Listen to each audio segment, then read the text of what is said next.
Shemai, hello, come on in, wipe your feet. Welcome to this new module, which is Areas of Learning and Experience, PRI4001. My name's Nick.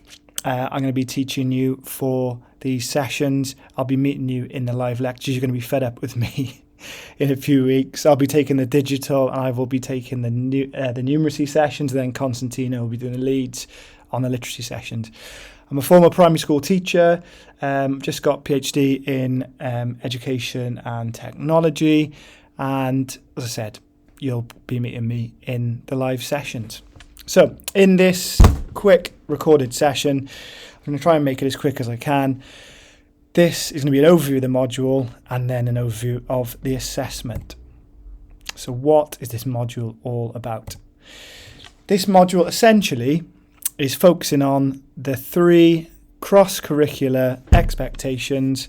So it's literacy, numeracy and digital competence. So in the Welsh curriculum, their expectations are that there are focus cross-curricularly of literacy, numeracy and digital competence. These should show up across the curriculum in all primary schools. So within this module, we are going to be looking in depth at literacy, numeracy and digital competence. I love teaching on this module, taught on it for a number of years. In the sessions you'll find, in the recorded sessions and in the live lectures, we're going to go through a lot of the theory related to literacy, numeracy and digital competence. Don't fall asleep on me yet. Theory just means ideas.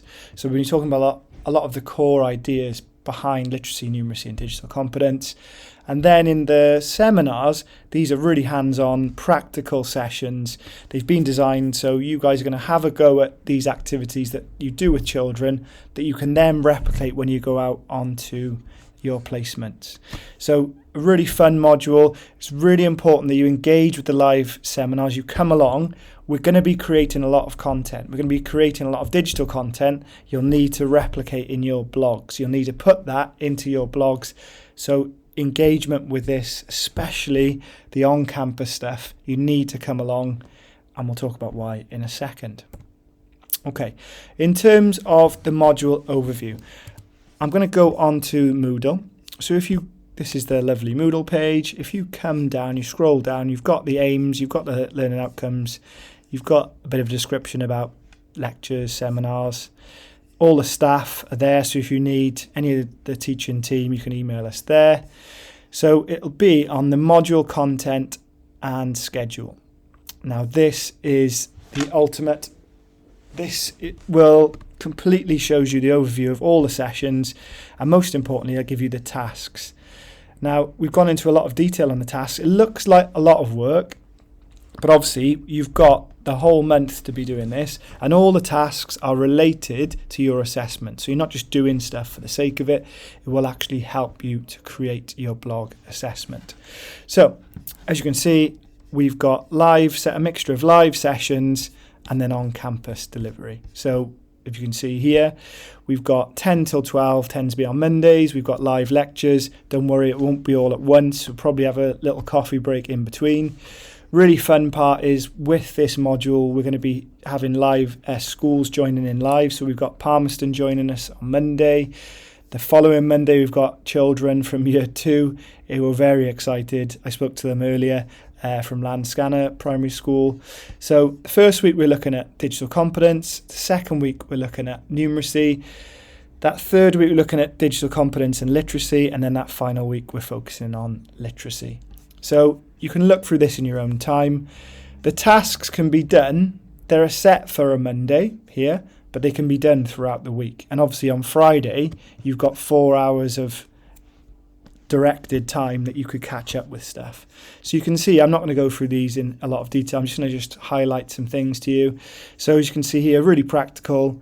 The seminar, the first one, we're making some animations. You guys are going to make an animation. We're going to use green screens. We're going to go all Hollywood. You can see here we're going outdoors. We're doing outdoor maths. We're doing outdoor escape rooms, which will be really interesting.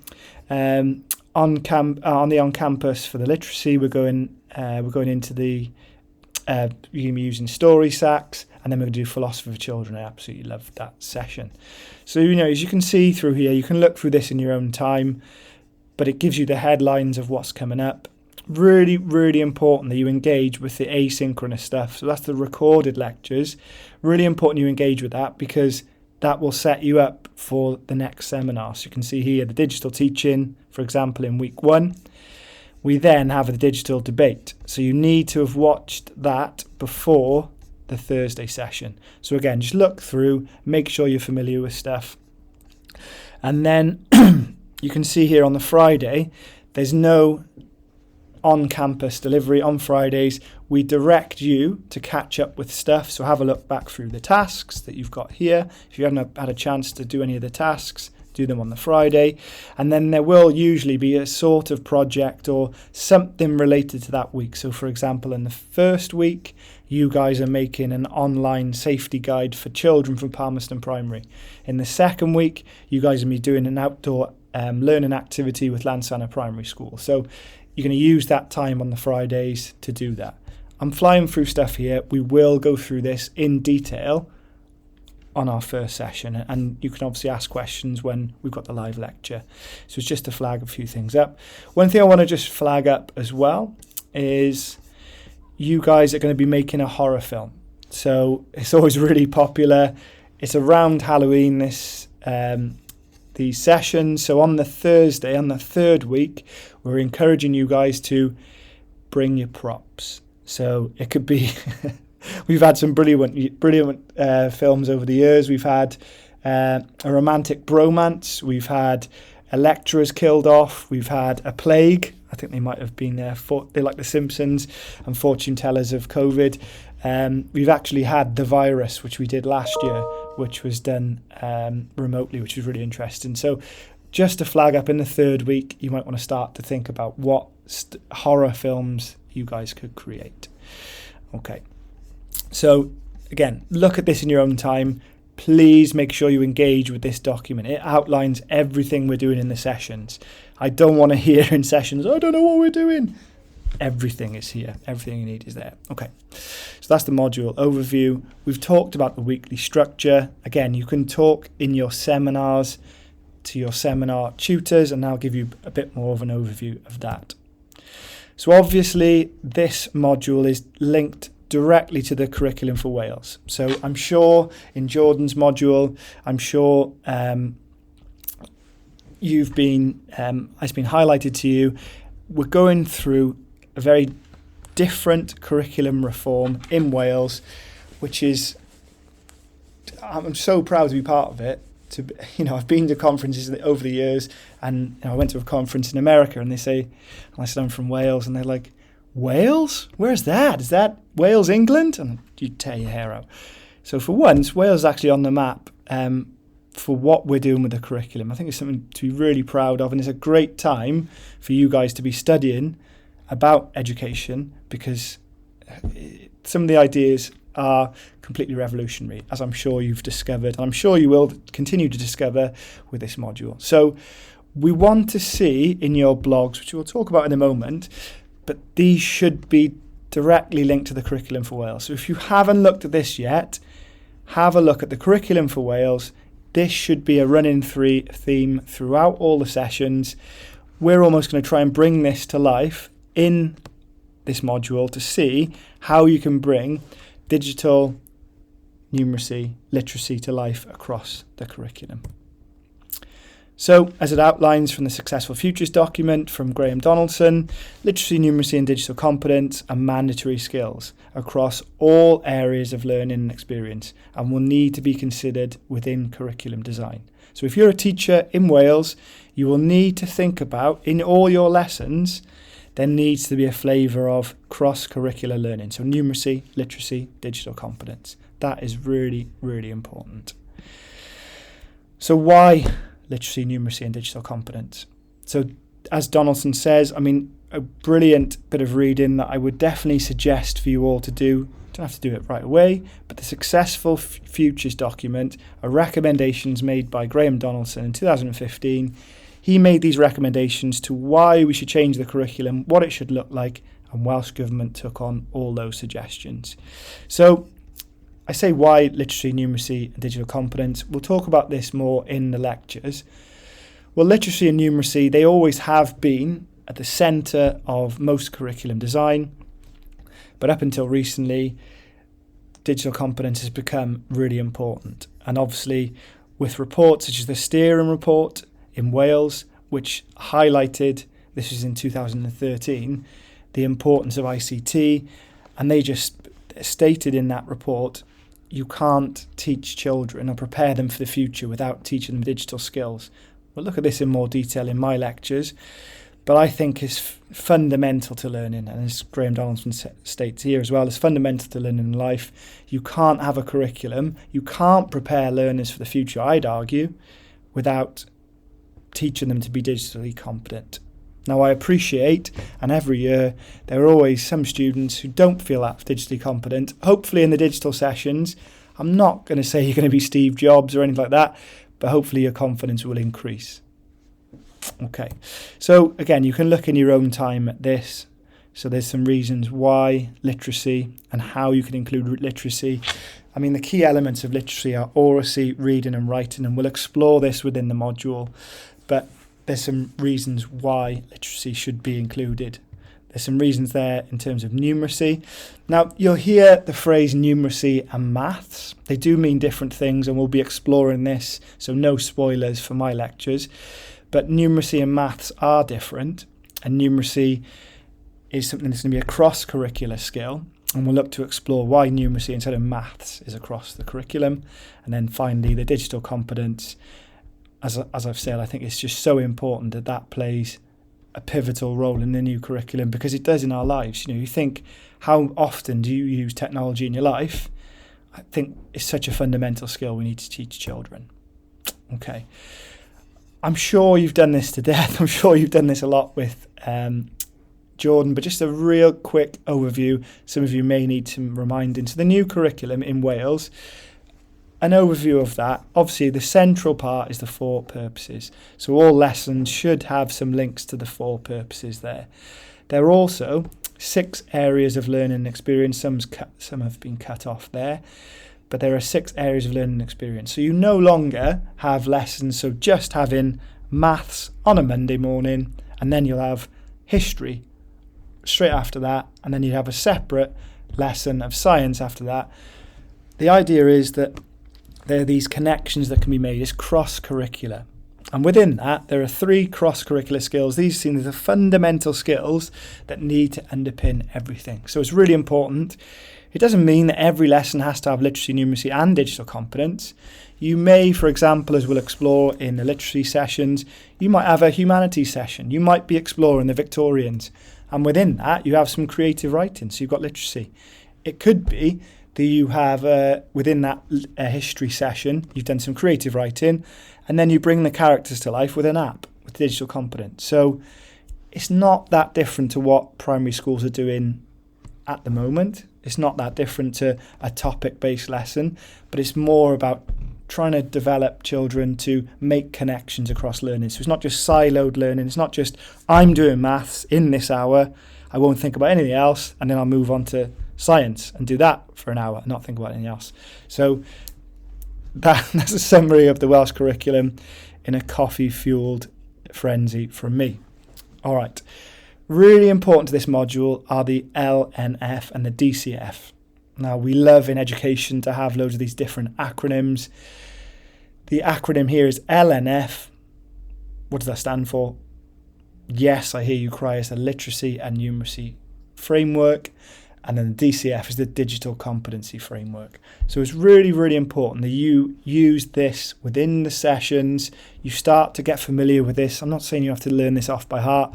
You need to have a look at it though. Really important to sessions that you have a look at the frameworks. There's an example in Wales here, as you can see, how they use literacy, numeracy and digital competence across. And then they've got links to termly planning. So again, look at this in your own time. I'm not going to do this now. You can look at this in your own time. But this is just provides an example of how a school in Wales is doing this. It's quite interesting. Okay. Here are the frameworks. Again, click on these, have a look. We're going to have a look at these in sessions. So you can see the literacy and numeracy framework. So let's have a look at the literacy one, for example. You can filter by elements. There's different elements: listening, reading, speaking, writing. So for example, say we're doing listening for meaning, and we were looking to teach.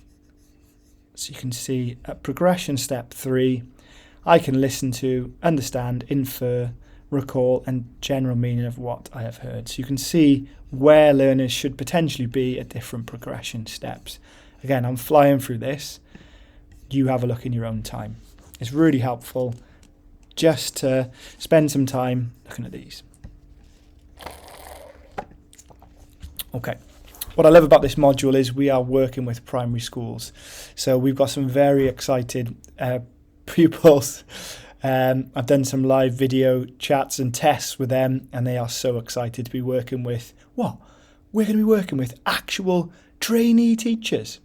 I was like, yes. Well, like our teacher, yes.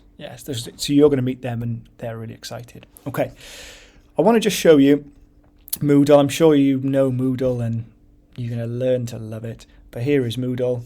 I just want to show you the layout very quickly. If you click on lectures, really simple format, but we've got week 1. So obviously there's the week 1. Synchronous stuff, the live lectures each week. It'll be Monday, Wednesday, they're all highlighted there. So what is really important is that on Teams, please turn your cameras on.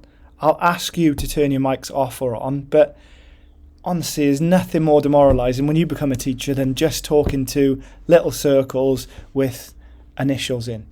These should be really, these are different. These are not going to be chalk and talk lectures. I mean, me getting you involved doing stuff. So it'd be great if you turn your cameras on, turn your mics off. You are going to be doing stuff at home. So please, my plea to you is have a look at the lectures, get them ready. Get ready to engage. I'm going to be using those different apps. I'm going to be using, you'll be having to write stuff down, draw stuff, doing some calculations in numeracy. Nothing too hard, don't worry. But you're going to need to get your lectures ready for my sessions. And then there's the recorded stuff for each week, so you can watch those. So you can see it's pretty straightforward. So week 2 then, you've got the live lectures, you've got the recorded stuff. Okay.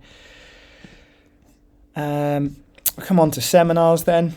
So for the seminars, you can see here, although you are on campus, you might want to, a number of students last year just brought along iPads, they brought along laptops. For my digital sessions, I definitely encourage you to bring along laptops, and I'll be sending out emails about this, but bring along laptops, bring along mobiles, obviously you'll bring them, but we'll be using those in the sessions. Any resources you're going to need to bring, like we're going outdoors, we're obviously doing that horror film, I will tell you ahead of time, so don't worry too much about that.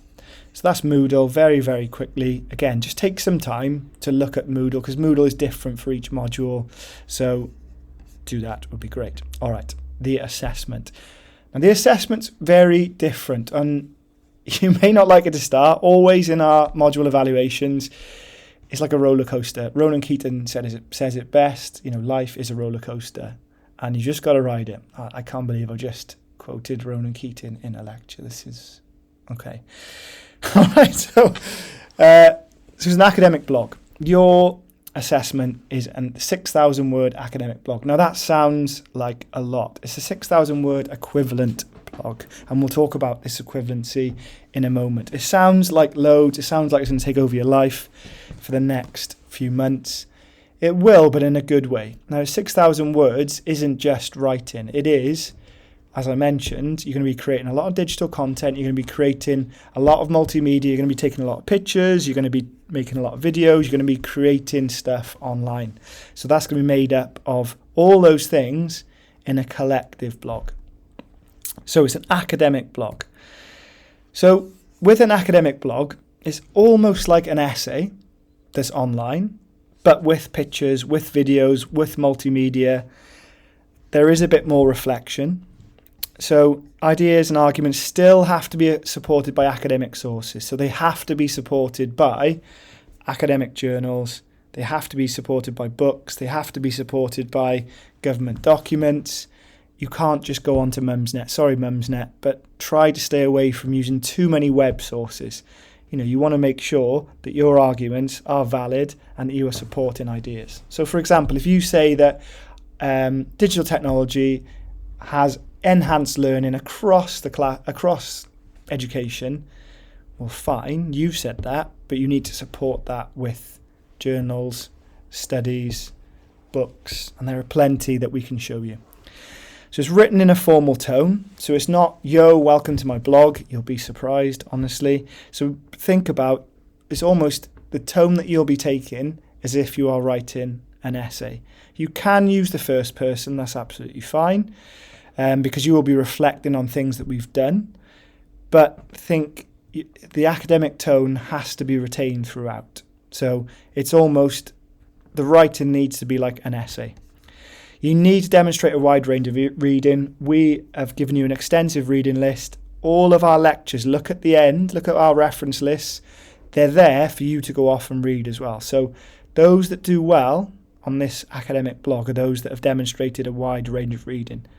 I know you're all going to ask in sessions, how many references do I have to include for each blog? There's not a number that it depends on each of the blogs, but it's really important that you just demonstrate that wide range of reading, not just you're reading one text, you're not just relying on one text, you're reading a range of different things and providing a bit of a balance. So you're not just saying digital technology is good or numeracy is bad, you're thinking about presenting a balanced argument. Also really important, and we'll go through this in sessions, I know I'm flying through this, so it's not a description of what you've done in university sessions, it's not a diary. You need to reflect on what we've done. So for example, you can mention what we've done, so maybe the animation, you can say what we've done, but then you need to say why we did it. How does it link to the cross-curricular expectations? How does it link to theory? How does it link to lectures that we're doing forward? How does it link to lectures doing back? So it differs from an essay in that you can use multimedia to support your ideas. So you should all be getting, you get marks for this, you should all be getting 30 marks for this, in that you are using, so say for example, you make your animation, you make your film, you make your green screen, these all need to appear on your blog. I'll show you how in a moment. The ones that don't do so well are just blogs full of text. Text's important, but blogs should be multimedia. What our students tend to love with this is that they can follow their own interest. You have to choose blogs. You've got 6,000 words. You have to do a blog on literacy. You have to do a blog on digital. You have to do a blog on numeracy. Now we're going to give you suggested blog posts, which I'll show you in a moment.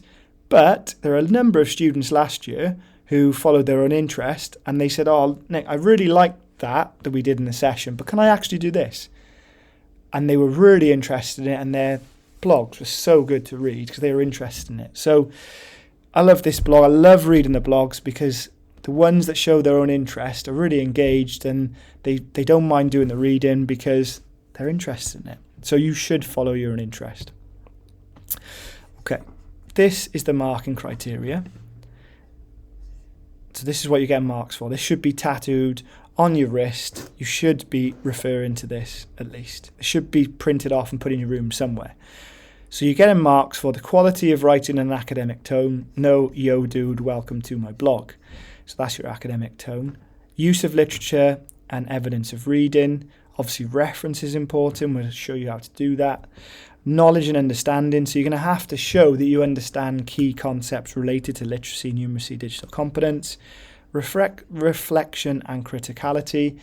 You're going to think you have to show that you're not just accepting ideas. You're not just saying digital technology is wonderful, it's going to answer all our prayers, because it doesn't. And there are a lot of things, for example, with digital competence, that they're a distraction and definitely not a silver bullet that'll solve everything. This is the part where you should be getting full marks. If you come to all the sessions, you create the digital media, it needs to go on your blog. It blows my mind, the people that come to sessions and they don't upload their work. I had a girl last year who, she was really engaged with everything. She came to stuff. She made all the videos. She made an amazing animation video, but she didn't upload it to her blog, which is crazy. So she didn't get marks for it. So whereas she could have got a first, she got nearly a narrow fail for that element of it. So use this. We'll go through this in sessions. I'm flagging it to you now. Look at it in your own time. Print it off, tattoo it on, whatever you're going to do. Okay. So the suggested blog titles they appear on the assessment page. So if we go to the assessment, everything you need for the assessment is on the assessment page. You can see here. It's a 6,000 word. It's 100% weighting, so if you fail this, you'll fail this module. I'm not trying to scare you. I'm sure with the task that we've set and all the seminars, we're going to be holding your hand a lot throughout this. Don't worry about it. But these are the suggested blog titles. So you can follow your own interest, or you could use these. Now we know that there's loads of reading for this because they're linked to our lectures. So it's the suggested blog titles, I would probably suggest that you do it and you follow these, but as I mentioned, some people last year did some brilliant examples where they just went off slightly on their own interest, and that's fine. So here are the digital competency blog posts, here are the numeracy blog posts, here are the literacy blog posts. Okay. So in terms of following your own interest, you need to stay within the areas of learning and experience. They need to be digital, they need to be literacy, they need to be numeracy. As long as they're within those parameters, that's fine. Now, in year 3, you'll do a dissertation. Now, you're probably thinking, Nick, what are you on about? I've just started uni. Why am I thinking about year 3? But your dissertation will start to be formed in year 1. You start to think about ideas. It's not to say that you will do them. You might discount ideas in year 1. But it's worth just starting to think about, what are you interested in? What excites you about education, if anything? What things do you like? What things do you not like? Because if you start to explore this within this module, it's going to help a lot in year 2 and especially then in year 3. So look to follow your own interest. We're going to show you a variety of stuff in seminars. If you like the stuff, then write about that. If you don't like the stuff, well, don't follow it. Okay. Finding sources. So sources is going to play a really, really important part of your blogs. So use the lectures. You know, the lectures, we've spent absolutely hours and hours and hours making these lectures. So we've done a lot of the reading for you. So you can definitely use the reading that we've done, but we encourage you to, so say I've done some reading, I've included some quotes. Use the quotes by all means, but then go and find the books yourself. Come to the seminars. If you don't understand any of the theory, discuss it in the seminars. Use the recommended reading lists. You know, they're there. You can't say with this module that you didn't know what to read, because we give you a lot of things. The recommended reading, there's absolutely loads of it. There's Met Search. We'll show you how you use that and how you can use the advanced search. We've got academic librarians that are really underutilized. You can book a meeting with them and you could say, I've got this assignment, can you help me? So there are education academic librarians waiting to help. Also other modules, I know you've only had one so far, but you could use some of the ideas from other modules. Don't plagiarize, but you could use some of the ideas definitely within here. All right, so we are going to be using something called Adobe Spark for these blogs. So you are all going to create a blog, a 6,000 word equivalent blog on Adobe Spark. Now we're using Adobe Spark because it's now being used on Hub, so the platform across Wales. So Welsh Government have invested heavily in Adobe Spark. Adobe Spark is brilliant. I use it loads, not just for academic work. I had to make an invite for my daughter's party the other day and I use Adobe Spark. It's absolutely brilliant. I love it. So we're going to look at that in a moment. But look, if you're going to be a teacher, you're going to be using multimedia, you're going to need to know how to manage multimedia. This is going to give you a really good opportunity at 1 of developing your blogging skills, 2 of managing multimedia, and 3 of being confident of managing all this multimedia together. So as I said, you guys are going to be creating a blog on Adobe Spark. I'm going to show you now how to do it. You can stop, you can watch in your own time. Really important, and I'm going to stress this about 1 million times throughout this module, you have to back up your work. Last year, and when I've worked in schools as well, because it's a free online platform, I'm not saying it's going to happen, but it has been known to lose some students' work. So what I would suggest is that on your word processor, you do all the blogs first and then you transfer them across. It's university policy that if for example, any technical problems occur, which I'm sure they will, you can't blame them. You have to have a backup. So definitely use OneDrive, definitely use Google Drive, back up your work. There's no excuse. We're telling you this now. You have to back up your work. So if your blog fails the week before, the day before, the hour before you submit, the university policy is that is your fault for not backing it up. Sounds really harsh, but they're university policy, and that is pretty standard across all universities. So make sure you back up your work. Okay, here's a guide to Adobe Spark. And welcome to this short guide of using Adobe Spark that we're going to be using to make your blogs. So I've just started off here. I've typed in Adobe Spark. You can see that there. I'm not going to make you watch that whilst I'm on here. So there's the short guide. Watch that short guide, because your task will be to create your own Adobe Spark. Really important. Please do this. So your Adobe Spark is one continuous blog.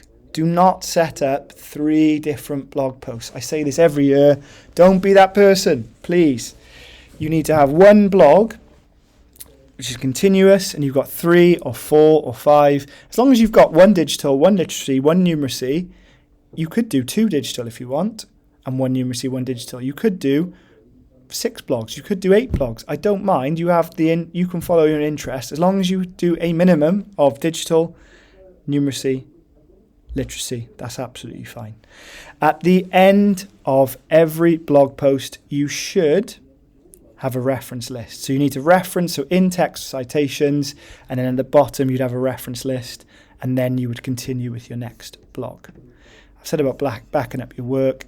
Make sure, I always use OneDrive. As a kind of Met student, you have access to OneDrive.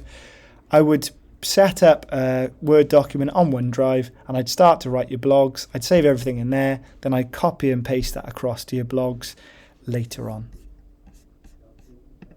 Okay, how to use Adobe Spark. You've got that video to show you. I can't stress this enough, guys. You should be getting 30 marks. So the pass rate for this is 40%. So if you've got 30 marks for just putting the multimedia in, without any text, you're nearly there to pass in. So we're going to be making videos. We're going to be using apps. We're going to be making sound files. We're going to be making and exploring web links. You should be taking pictures in all the sessions. I would be encouraging, and you're going to be sick of me saying, take pictures, take pictures. Take pictures, upload them to your blog. I'd have your blog on you at all times in your browser and just add to it. You should be saying to me, Nick, look, I've done all this, give me 30 marks. That's what you should be saying. You can include posters, graphics. You want to be basically using this module to test your digital and develop your digital competence. Just have a go. No one else is going to see this blog apart from the person marking it and yourself. So just have a go at doing everything. Use different apps, use different websites.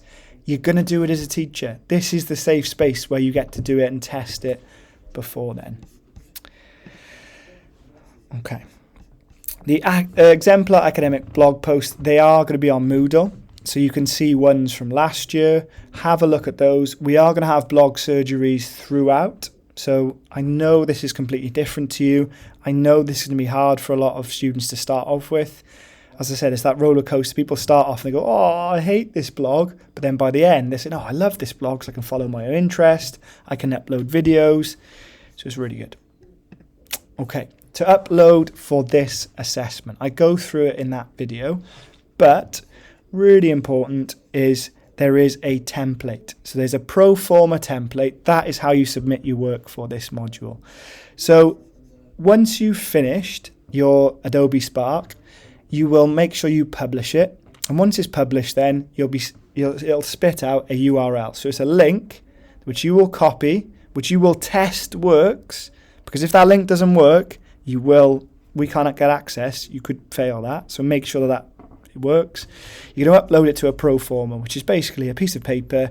It's your receipt that you send into Turnitin via Moodle. You put your name, your student number, your blog titles, and then you'll reflect on how you've done. So what are your strengths? What are your areas for development? So really, really important. This is just an example here. Obviously, this isn't your module. I've just taken off a template here. But really, really important. I cannot stress this enough. If your URL link does not work and we can't access your blog, we're not going to chase you. You won't get marks for this. So just please check that you've put this in, because some people last year didn't put the link in. They uploaded everything else. They did all the hard part. They did it all, but they forgot to put their URL link in. Now in that video, I show you how you do that. Make sure you do that. Okay, some tasks before we begin then. You need to set up and sign into your Adobe Spark. You need to create an account if you don't have one already. You need to create your blog for this module. So you need to start your module. It could just be you put on there Nick's blog. Obviously, if your name's not Nick, don't put Nick's blog. But just start it. You know then, before you start this module, right, my blog's up and running. I don't know how to use it, but it's up there.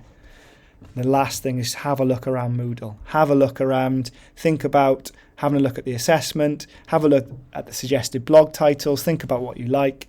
If you can do all these things before we start, that's going to we'll be able to hit the road running, and it'll be all gravy. Okay, there's some further reading there. This is a really useful guide if you still can't get your head around the Welsh curriculum. But as I said, this module is all to do with Welsh curriculum. If you didn't go to school in Wales, which I know a number of you didn't, poor you, but you're going to get a bit more context here. Okay, if you've got any questions, problems, issues, save them for the first seminar and we'll go through those then.